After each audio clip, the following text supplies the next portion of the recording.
Everyone, I am Mrs. Boso. I teach first grade. I thought today for math, I would go through your math manipulatives bag that we sent home. We sent home all those paper manipulatives that you'll be using throughout the school year at home. When we're in school, we have like actual blocks and things like that that we look at and clocks, all of those kinds of things.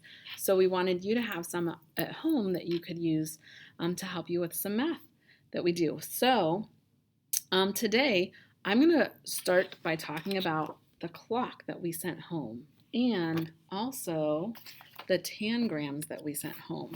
Tangram one looks like this. So those are the two that you're going to need out today. Let's look at the clock first.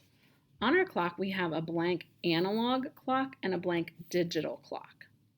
Okay, and at the top it has some words that we need to know about: hour, minute, and time.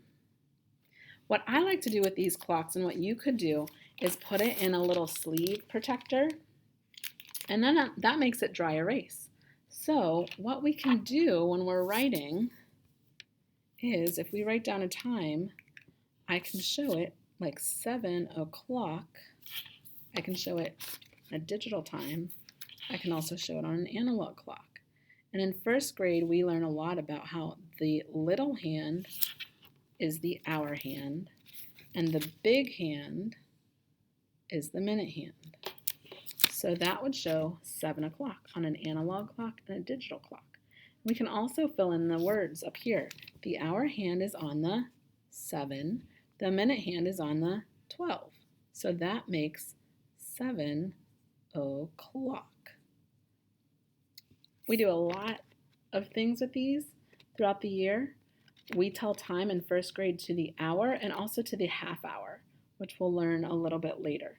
But I wanted to show you some ways that you could use your clock like that.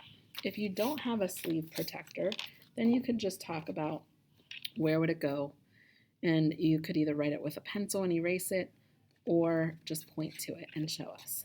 The other thing that we have is tangrams.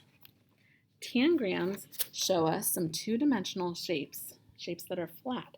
What you're going to need to do with these is cut this out, and then I would keep them in a little baggie, something like this, so that you can have those when you need them, but not lose them. So after you cut these out and have them in a baggie, today I'm going to let you spend some time just kind of playing with them to see what cool things you can do, what shapes are in there, and you can talk about all the shapes that you find. Sometimes there's the same shape. Let's put it down here so you can see some of the shapes today. There are lots of triangles, huh? There's also some different shapes. And the fun thing about these is you can make other things, and you can see how you can put shapes together to build all kinds of stuff.